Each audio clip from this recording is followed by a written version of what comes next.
Welcome to our talk on learning transfer.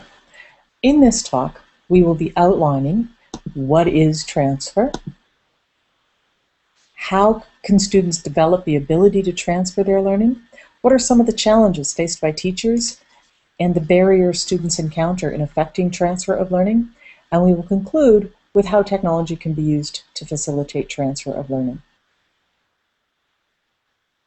Transfer can be simply defined as the ability to extend what has been learned in one context to a new context.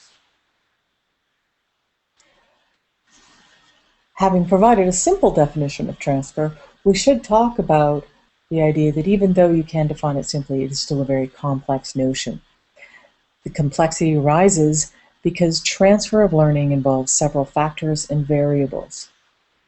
We could be talking about the transfer of learning between concepts within one subject area. We could be talking about the transfer of learning between subjects, or we could in fact be talking about the transfer of learning between what is learned in school and the world at large.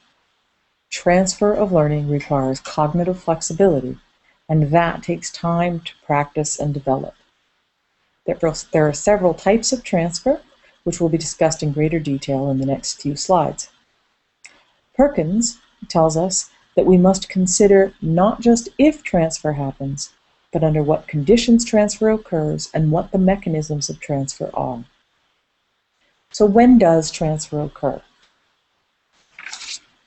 An example of transfer would be learning how to graph data in a chemistry class and then being able to recognize the independent and dependent variables in a biology lab and select an appropriate graphing method in that class. The student will have successfully determined the common features, committed those to memory, and used that information in a new context. There are many types of transfer. Positive and negative transfer. For example, if a student was learning unit conversions by memorizing, this would inhibit their ability to learn new unit conversion methods. Whereas if they were learning unit conversion using dimensional analysis techniques, those techniques are applicable with any unit conversion in any subject area, and that would facilitate a positive transfer of learning and improve their performance in a future context. Near and far transfer. Near transfer is very closely related to reflex transfer. For example, once you know how to drive a car, those skills are easily transferred to the very near concept of driving a truck. Far transfer, on the other hand, it requires you transferring your learning into an entirely different context. This is a much more mindful form of transfer, and it requires some conscious effort. This could be a transfer between school subjects or even out of the school context into the world at large. Mindful transfer requires metacognition, requires thinking about why you know what you know. Mindful transfer requires initial guidance and practice for novice learners. How do we effect this mindful transfer? This leads us into the next few slides, which deal with how can we help students develop the ability to transfer. So one of the biggest things that is suggested is to provide connections as much as possible. So can we connect the information to other disciplines, other ideas, everyday life? And also we need to consider the individual social and cultural aspects that are connected to the learner. So the design needs to be relevant and consequential to the learner themselves. So pretty straightforward ideas, but easy to implement. And the next point is just trying to find as many ways as possible to link what is being taught in class to an authentic application. So if a student's learning something like apprenticeship math and you're studying a financial unit, can you link that to real life? So for budgeting or for looking at credit card debt, that sort of thing. So with providing as many connections as possible, you're taking, if you look up at the top here, you could think of that as isolated learning. So you've got all these little bits and pieces. They're not connected. You can't really see the bigger picture. But if we draw in as many connections as possible, we're going to help enable our students to see that bigger picture.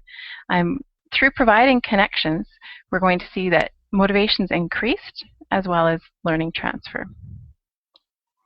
One really easy way to incorporate connections into the classroom is through the use of something like a mind map.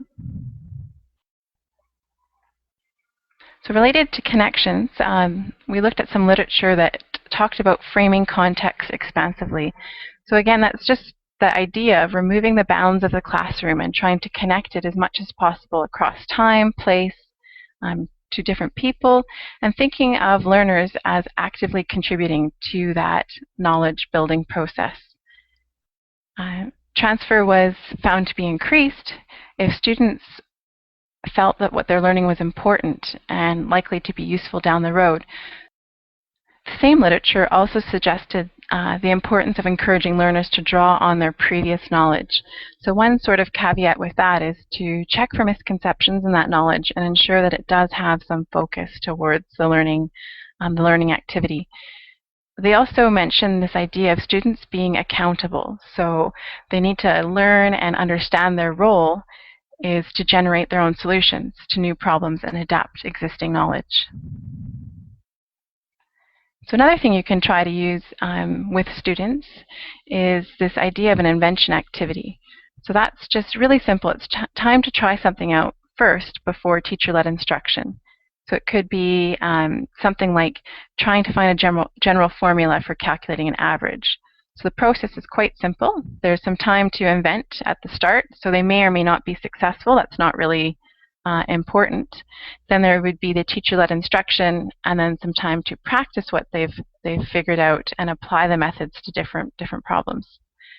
So these invention activities have shown improved transfer. And you might ask, well, why is that? What's happening? Greater increase in agency.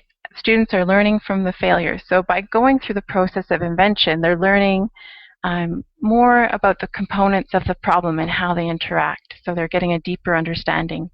And it's also been found to be quite a motivating type of activity. So another thing that's important to consider is this idea of providing as many examples of concepts in various contexts as possible. So a couple different ways that can be done is to have learners solve a specific case and then use additional similar cases to help abstract the principles. Or it's kind of the reverse idea. You can have the instructor generalize a case so learners can apply that to a whole class of related problems. Another way we can help students learn to transfer is through the use of analogy. So the benefits of analogy is that it helps students recognize the higher order relationships that exist between two domains. It helps them draw on prior knowledge, so something that they understood really well, and then link that to the new information. So it's helping them give meaning to that new information. There's a really great example of this if you Google fortress and tumor problem. There's a problem that was given to a bunch of med students during a research study, and it's a really interesting example of how this works. There's not much time to talk about it here, but I definitely suggest checking it out. What they found, though, in that research is that people really needed kind of a hint or a bridge to make the connections. The last thing I'm going to talk about is the idea that, learning to transfer is kind of a process in itself. So what types of info, rules, strategies, metacognition, self-regulation, domain-specific problem-solving techniques are relevant across different learning situations? It's going to take a little bit of time for students to start recognizing that and learning to identify when information might actually be useful again. So overall, it's just going to take a little bit of practice to improve transfer.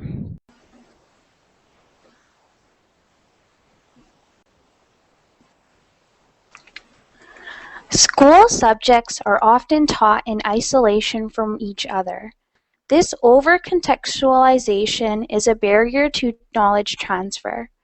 Students find it difficult to see the relationship between subjects when they are not given guidance, opportunities, and practice in finding the links.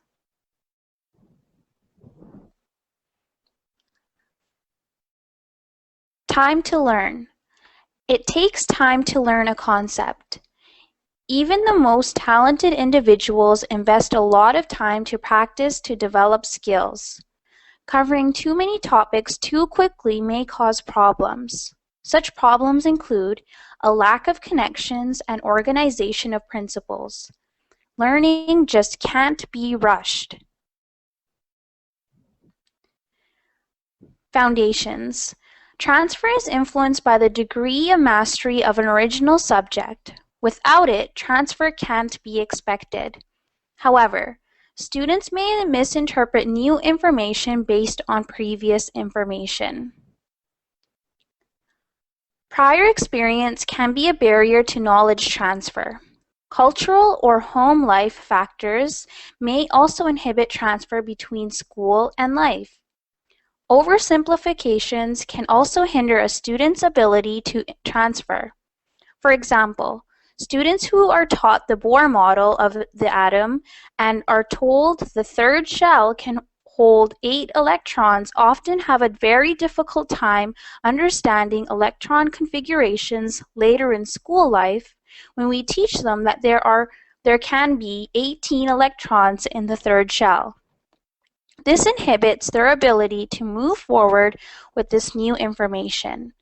Oversimplifications like this, set from prior years, form a barrier and interfere with the student's ability to see things and transfer what they do know into a new context. Understanding versus memorizing.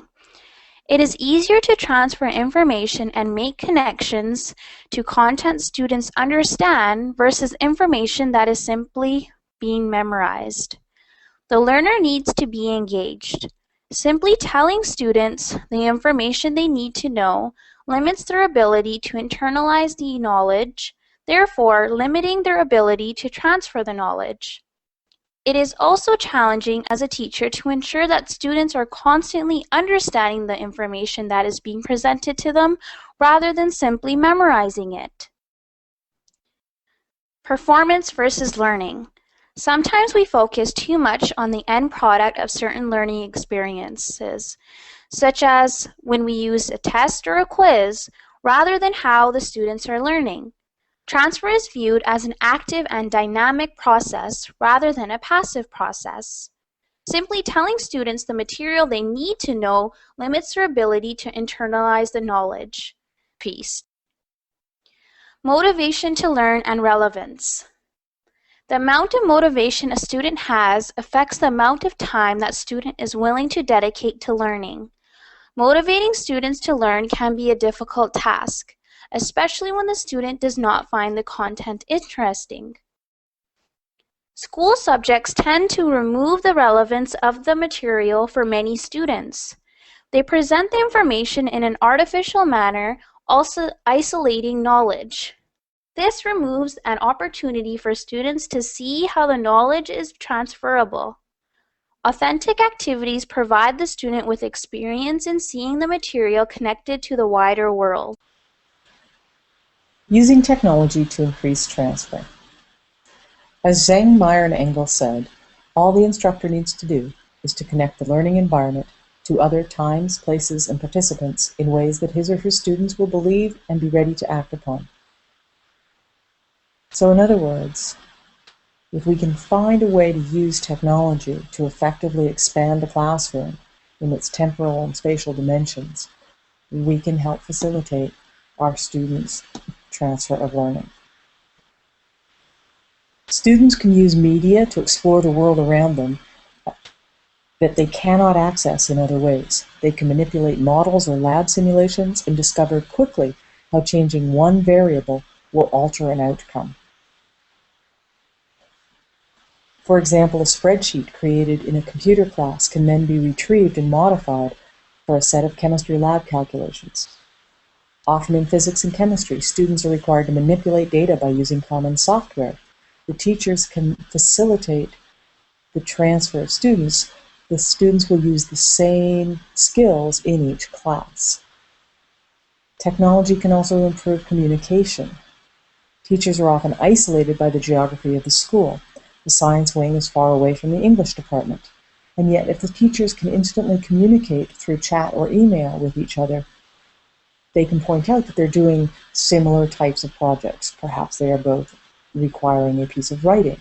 And this could be used to make connections between writing skills in both classes. And finally, technology can be used to provide authenticity, which provides relevance for students, and this increases the likelihood that transfer will occur.